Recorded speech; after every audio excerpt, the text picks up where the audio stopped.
মানুষ আমরা মনে করি আশেপাশে, বাড়ির আশেপাশে 3.5 হাত গর্ত করে যেখানে লাশ রাখা হয় সেখানে মনে করি কবর। নারে বাজান না, কবর বলতে বোঝায় মানুষের মৃত্যুর পর থেকে শুরু করে কিয়ামত পর্যন্ত জগৎটাকে বলা হয় কবরের জগৎ। সুতরাং বাবারা আমার, আমরা যারা আগুনে পুড়ে মারা যায়, যারা পানিতে ডুবে মারা যায়, যারা হাঙ্গর কুমিরে খেয়ে ফেলে, তাদের কবর কোথায়? ইয়া দ্বারা মুসলমান শুনে নেন, আমার আল্লাহ তোমাকে বানাইতে সময় লাগবে না, হুকুম দিলে হয়ে যাবা। সুতরাং মৃত্যুর পর থেকে শুরু করে কিয়ামত পর্যন্ত জগৎটাকে বলা হয় কবর। এই কবরে যেদিন শোয়া দিবে, 1 নম্বরে আসবে একজন ফেরেশতা, তার নাম হলো নোমান ফেরেশতা। মুসলমান শুনে নেন, আমরা জানি কবরে শোয়ানো পরমান কান্নেকির আসবে।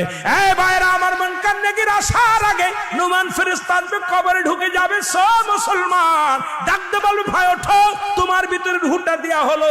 আজরাইল সাল্লাম রূহটা বাইর করেছে, আমার আল্লাহ তোমাকে জানটা দিয়েছিল, এটা কবজ করেছে। এখন আমি তোমার দুজন কেরামন কাতিবিন, দুপাশে দুজন ফেরেশতা ছিল, তারা তোমার আমলনামাটা লিখে রাখছে, ভালো মন্দ সব লিখে রাখছে। এখন তোমার হিসাব হবে, 2টা কাগজ থাকবে নোমান ফেরেশতার হাতের মধ্যে, একটা হলো নেকির কাগজ, একটা হলো বদির কাগজ।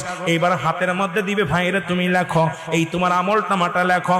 বলবে আমি লিখবো কেমনে, আমার কাছে তো কোনো কলম নাই। ডাকতে বলে, বান্দারে তোমার কলম হলো ডান হাতের শাহাদাত আঙ্গুল মোবারক। এই মুসলমান এই আঙ্গুলটার বড় দাম। এরে আমরা হলে সুন্নাতুল জামাতের যারা মুসলমান আশিকেরা, শোনো, এই আঙ্গুলের মাথায় সুন জড়ায়ও না। এই আঙ্গুল দিয়ে আমার নবী চন্দ্রকে দিয়ে খণ্ডিত করেছে। এই আঙ্গুলের বড় দাম। এই কবরের ভিতরে তোমার আমলনামাটা তোমার এই আঙ্গুল দিয়া লেখা লাগবে। বাবার এই আঙ্গুলটার মর্যাদা তোমরা রক্ষা করবা। জোরে জোরে চিল্লায় বলো ঠিক কিনা। এবার ফেরেশতা ডাকতে, নোমান ফেরেশতা ডাকতে বলবে, এ বান্দা, এই ডান হাতের শাহাদাত আঙ্গুল মোবারক হলো তোমার কলম। বান্দা বলবে, আমি কলম পাইলাম, কালি তো নাই। বলবে, কালি তোমার মুখের থুতু মুবারক। জোরে বল আল্লাহু আকবার। এই মুখের থুতু মুবারক তোমার কালি।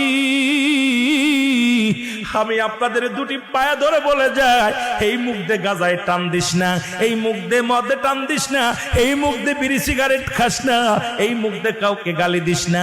এই মুখটারে পবিত্র রাখ। মায়ের গর্ভে যখন ছিলাম, মায়ের নাভির সঙ্গে তোমার নাভিটা জুড়াইয়া দিছে, কারণ এই মুখ দিয়ে আমার নবীর দুরূদ পড়বা, এই মুখ দিয়ে কোরআন পড়বা, এই মুখ দিয়ে আল্লাহর জিকির করবা। এই মুখটা দিয়া কেমনে তুমি গাজার মধ্যে টান দাও, এই মুখটা দিয়ে কেমনে বিড়ির মধ্যে টান দাও, এই মুখটা দিয়া কেমনে তুমি হারাম খাও, এই মুখটা দিয়া কেমনে তুমি হারাম জিনিস ভক্ষণ করো। আমি তোমাদের 2টি পায়ে ধরে বলে যাই রে মুসলমান, আজ থেকে মুখটা পবিত্র রাখো গো। এই মুখের থুতু মুবারক হবে তোমার কালি। বান্দা বলবে, আমি কালি পাইলাম, এখন কাগজ পাবো কই রে? 3 টুকরা কাপড়ের কাপড় দেয়া হবে। কাপড়ের কাপড় 1 টুকরা টান দিয়ে খুলে নিয়ে বল, বান্দা এই লেখো। বান্দা সেকেন্ডের মধ্যে লেখা হয়ে যাবে তার আমলনামা। হাত থেকে কাগজখানা টান দিয়ে নিয়ে যাবে, আর একখানা কাপড় দিবে হাতের মধ্যে, বান্দা লেখো। এবার দেখবে 80 বছরের জিন্দেগি, কোথায় তুমি সিনেমা দেখছো, কোথায় তুমি অন্যায় করেছো, কোথায় তুমি জিনা করেছো, কোথায় তুমি ব্যভিচার করেছো, কোথায় তুমি মদের প্যান্ডেলে, জুয়ার প্যান্ডেলে ছিলারে বান্দা। এবার দেইকা বলবে বান্দা, ডাক দে বল, ফেরেশতারা রে, আমি এত বড় অন্যায় করি না। ফেরেশতা টান দিবে ক্যামেরা, এরকম মুসলমান শোনো, এই ভিডিও প্যালেস কোন মাসে, কোন তারিখে, কোন বছরে, কত সময়, কত টাইম, কত মিনিট, কত সেকেন্ড, তোমার অন্যায়টা ভিডিওর সামনে হাজির হয়ে যাবে। বান্দা পলানোর মতো ক্ষমতা থাকবে না। বান্দারে ডান দিকের মাটিগুলো বাম দিকে চাপ দিবে, বাম দিকের মাটিগুলো ডান দিকে চাপ দিবে। এই ডান পাশের হাড্ডিগুলো বাম দিকে চলে যাবে, বাম দিকের হাড্ডিগুলো ডান দিকে চলে যাবে।